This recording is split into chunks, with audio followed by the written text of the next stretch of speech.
ओम शांति। बाबा good morning. आज बाबा के 27 दिसंबर 2022 के महावाक्य हैं। बाबा ने सार में कहा, मीठे बच्चे, तुम्हें अभी ज्ञान का तीसरा नेत्र मिला है। तुम जानते हो हर 5000 वर्ष के बाद भोलानाथ बाप द्वारा हम ये ज्ञान सुनकर मनुष्य से देवता बनते हैं। बाबा ने प्रश्न पूछा, ज्ञान की धारणा ना होने का मुख्य कारण क्या है? तो बाबा ने उत्तर में कहा, बुद्धि भटकती है, एक के साथ पूरा युग नहीं है, देही अभिमानी नहीं बने हैं, इसलिए धारणा नहीं होती है। बाबा कहते हैं, बच्चे फैमिलियरिटी में नहीं आओ, एक दो के नाम रूप को याद मत करो, एक बाप दूसरा ना कोई, ये पाठ पक्का कर लो। दूसरों के पिछाड़ी ना पड़ो, बाप से राय लेते रहो, इससे तुम दुख से लिबरेट हो जाएंगे, धारणा भी अच्छी होगी। गीत है, भोलेनाथ से निराला कोई और नहीं है। ओम शांति। भोलानाथ है देने वाला। भोलानाथ शिव बाबा को तो कहते ही हैं, भोलानाथ होकर गया है और बरोबर बिगड़ी बनाकर गया है, आदि मध्य अंत का राज बताकर गया है, इसलिए भगत गाते हैं। तुम बच्चे जानते हो जिस भोलानाथ का गायन है, जो बिगड़ी को बनाने वाला है, वो हमारे सन्मुख बैठा है। भक्त भगवान को याद करते हैं, उनकी महिमा गाते हैं और बाप अपना पार्ट बजा रहे हैं। बाप ने ही आकर अपना परिचय दिया है बच्चों को। बच्चों की बुद्धि में बैठा है कि बाबा जो समझाते हैं वो बरोबर कल्प कल्प समझाते हैं, कल्प कल्प आकर पतित दुनिया को पावन दुनिया बनाते हैं, अभी बना रहे हैं। बहुतों को अभी पता पड़ा है, अभी बहुत हैं जिनको पता नहीं है। वर्षा लेने वाले होंगे तो कल्प पहले मुआफिक आकर वर्षा लेंगे। तुमको पहले थोड़ी ये मालूम था कि बाबा आकर वर्षा देंगे, अभी मालूम पड़ा है। बरोबर भक्तों का रक्षक है, आदि मध्य अंत का ज्ञान सुनाते हैं। उनको ज्ञान का सागर भी कहा जाता है। दिल से लगता है बरोबर ये वही है जो भारत में आकर जन्म लेते हैं। इनका अलौकिक जन्म भी गाया हुआ है। भारतवासियों को आकर पतित से पावन बनाते हैं। पतित मनुष्य जो बुलाते हैं वो जरूर समझते होंगे कि हम पावन थे, अब पतित बने हैं, फिर पावन बनना है। अभी बाप द्वारा तीसरा नेत्र मिलने से तुमने ये सब कुछ समझा है। तुम बच्चों का सारा दिन विचार सागर मंथन चलता रहेगा। सतयुग में पावन कौन थे? बाबा पूछ रहे, सतयुग में पावन कौन थे? तो क्या कहेंगे? बरोबर देवी देवता ही थे। उस समय और कोई भी धर्म नहीं था। देवताओं के चित्र भी हैं और कोई नाम नहीं लेंगे, ऐसे नहीं कहेंगे चित्र हैं। श्री लक्ष्मी, श्री नारायण, श्री लक्ष्मी देवी, श्री नारायण देवता। अभी वो नहीं है। जब वो थे तो और कोई भी धर्म नहीं था। तुम बच्चों की बुद्धि में है कि बाबा हमको सत्य कथा सुनाते हैं, तो लोग कहते हैं ये ज्ञान तो हमने सुना ही नहीं है, क्योंकि उनको ड्रामा के राज का तो पता नहीं है। तुम कहेंगे ये तो कल्प कल्प तुम सुनते आए हो, क्या 5000 वर्ष पहले नहीं सुनाया था? पूछ रहे बाबा। फिर ये क्यों कहते हो कि आगे कभी नहीं सुना है? वो इस कल्प की बात करते हैं ना, बाकी कल्प पहले वाली तो याद भूल ही गए हैं। जिस कल्प पहले जिसने सुनाया था उस द्वारा अभी भी तुम सुन रहे हो। अच्छी रीति समझाना चाहिए। तुमने तो 5000 वर्ष पहले भी ये ज्ञान सुना था।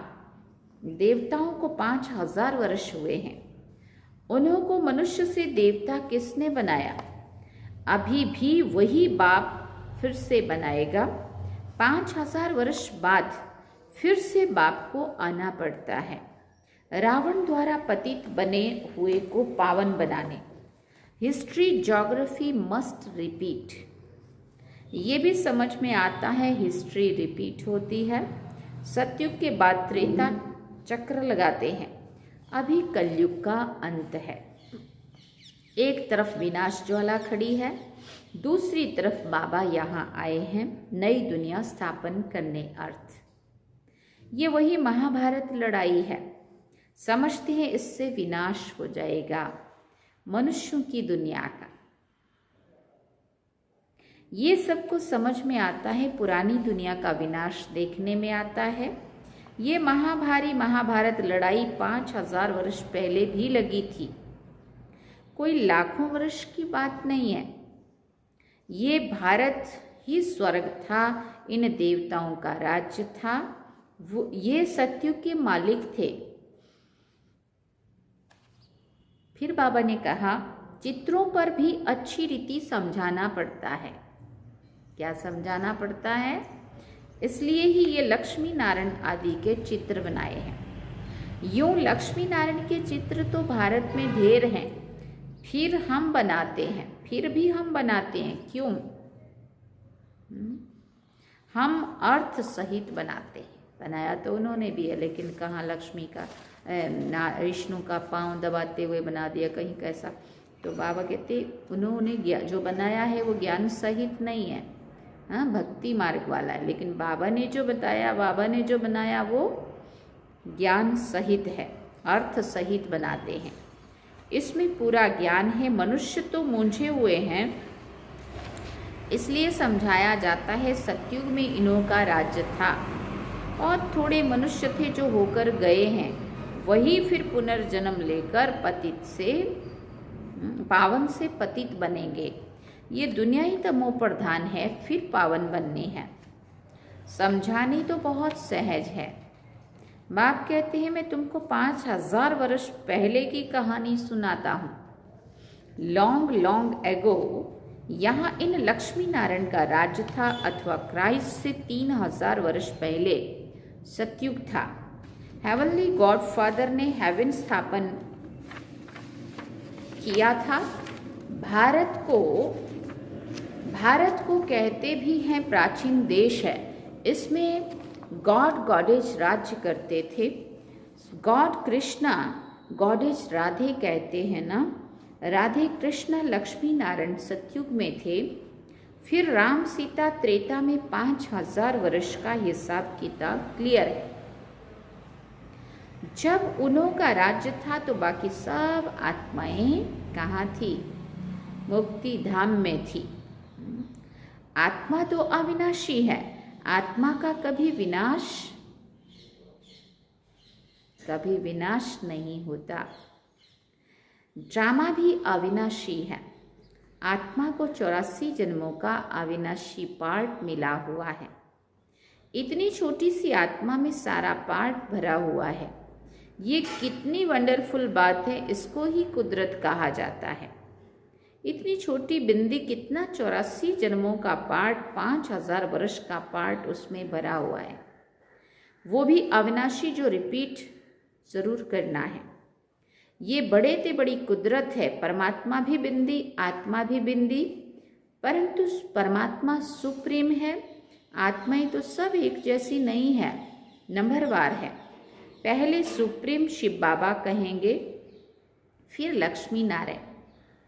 ब्रह्मा सरस्वती को सुप्रीम नहीं कहेंगे, संपूर्ण तो लक्ष्मी नारायण है, फिर नंबरवार 1-2 के पिछाड़ी आते हैं। मुख्य गायन है देवताओं का। सबसे सुप्रीम आत्मा शिव बाबा की है, फिर सूक्ष्म वतन में ब्रह्मा विष्णु शंकर, फिर लक्ष्मी नारायण, राम सीता, सब नंबरवार है।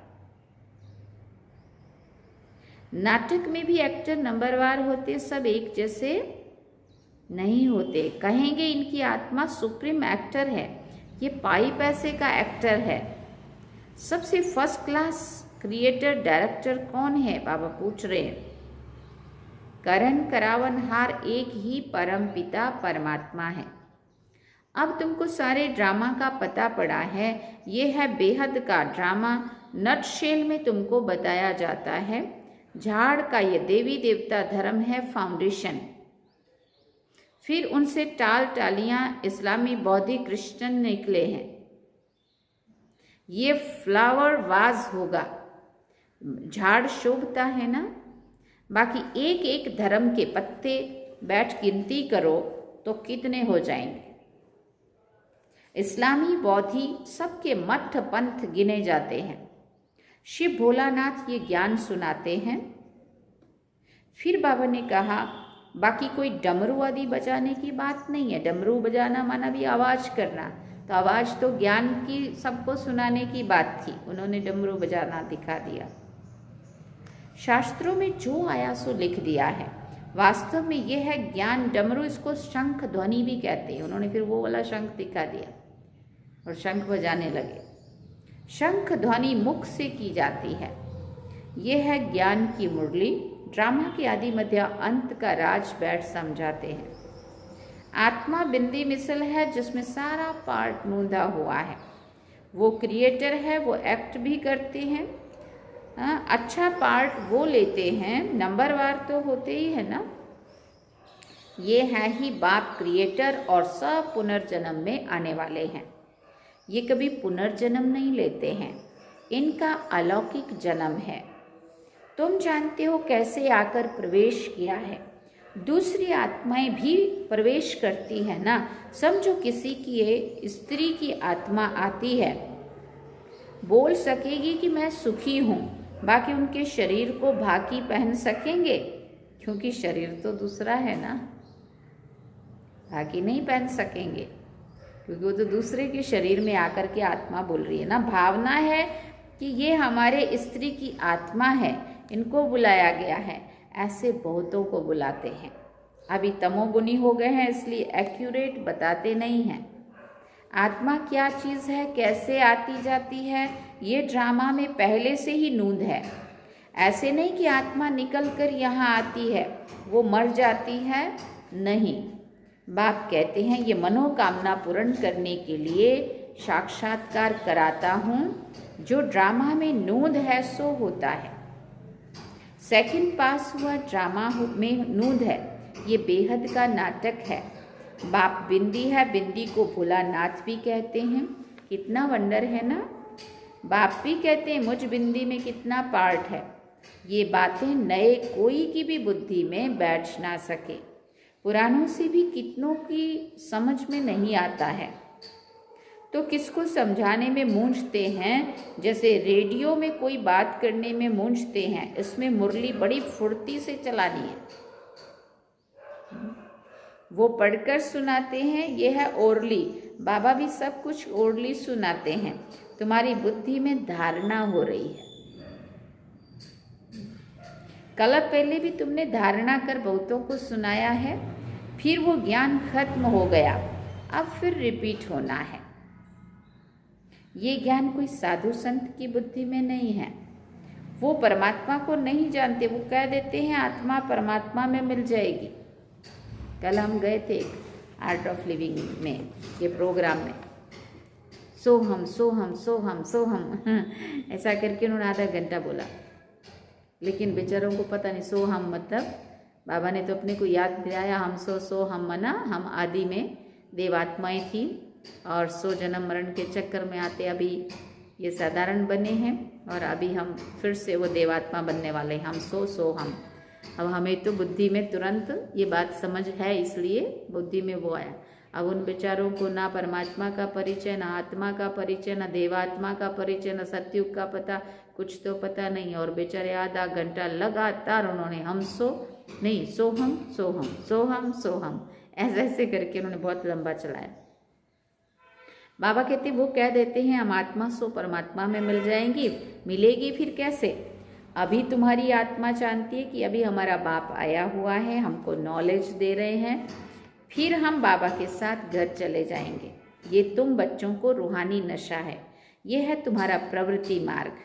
तुम बहुतों को कहते हो कि तुम तो कुमार अथवा कुमारी हो, तुमको विकारों का अनुभव नहीं है, हम तो विकारी ग्रस्त में रहने वाले हैं, तुम हमको ये ज्ञान कैसे दे सकते हो?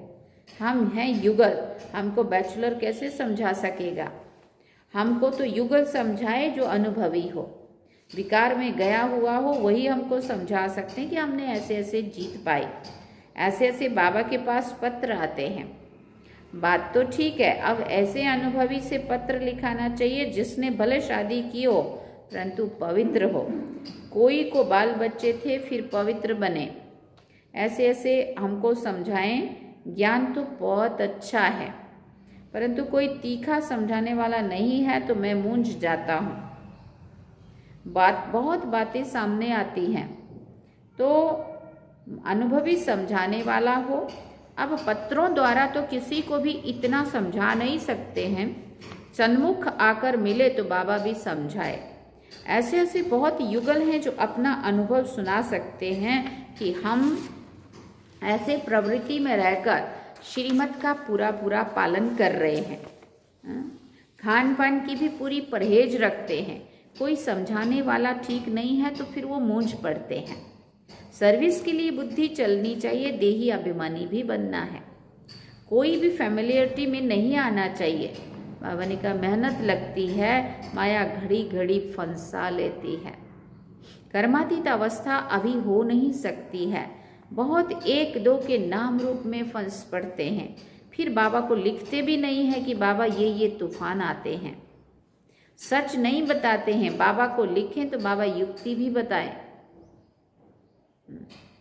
कोई सच लिखते हैं, शिव बाबा तो सब कुछ जानते हैं, समझाते हैं। अगर ऐसी कोई चलन चली तो धर्मराज द्वारा बहुत दंड भोगना पड़ेगा। सारा दिन ख्यालात चलते रहते हैं, सेंटर पर आते हैं, कहते हैं फलानी बहुत अच्छा समझाती है, परंतु अंदर शैतानी भरी पड़ी होगी। वो कोई देख करके आकर्षित होके आ रहे होंगे, सुन रहे हैं नहीं सुन रहे हैं पता नहीं, पर फलानी देखने में अच्छी है इसलिए वो लोगों को ये बता देंगे वो बहुत अच्छा समझाती है, परंतु अंदर वृत्ति दृष्टि खराब होंगी। यहाँ तो एक के साथ योग चाहिए, बाप के सिवाय दूसरा कोई नहीं। क्यों दूसरे के पीछे पड़ें? धारणा नहीं होती है तो जरूर बुद्धि भटकती है, फिर राय भी नहीं पूछते हैं, डरते हैं। बाप कहते हैं मामेकम याद करो, इस याद से ही तुम्हारे विकर्म विनाश होंगे, दुख से तुम लिबरेट हो जाएंगे। मुक्ति तो सभी मांगते हैं ना, मुक्त होते हैं दुख से फिर सुख में आएंगे। जीवन मुक्ति सबके लिए है, परंतु पहले मुक्ति में जाकर फिर जीवन मुक्ति में आना है। अच्छा, मीठे मीठे सिकिल दे बच्चों प्रति माता पिता बाप दादा का याद प्यार और गुड मॉर्निंग। रूहानी बाप की रूहानी बच्चों को नमस्ते। हम रूहानी बच्चों की रूहानी माता पिता बाप दादा को दिलवा चांद सिकवा प्रेम से याद प्यार गुड मॉर्निंग नमस्ते। थैंक यू बाबा, शुक्रिया बाबा। धारणा के लिए मुख्य सार है। पहला पॉइंट, बाप समान ज्ञान की शंख ध्वनि करनी है। सिर्फ पढ़ करके नहीं सुनाना है, धारणा करके फिर समझाना है।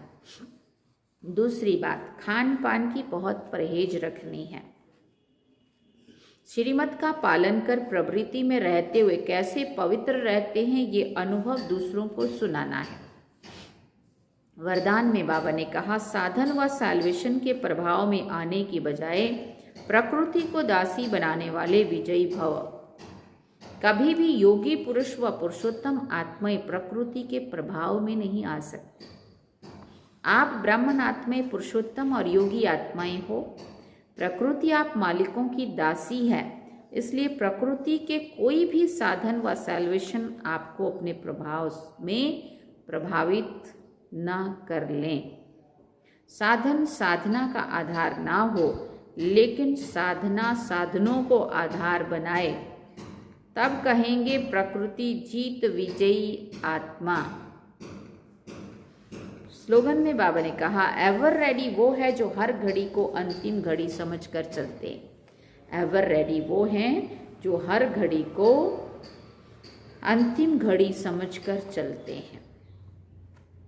अच्छा, ओम शांति। सार में बाबा ने कहा, मीठे बच्चे, तुम्हें अभी ज्ञान का तीसरा नेत्र मिला है। तुम जानते हो, हम हर 5000 वर्ष के बाद भोलानाथ बाप द्वारा हम ये ज्ञान सुनकर मनुष्य से देवता बनते हैं। और गीत क्या सुना, भोलेनाथ से निराला कोई और नहीं है। ओम शांति। ये थे आज के बाबा के महावाक्य। अब हम बाबा को याद करेंगे। चलिए बाबा की याद।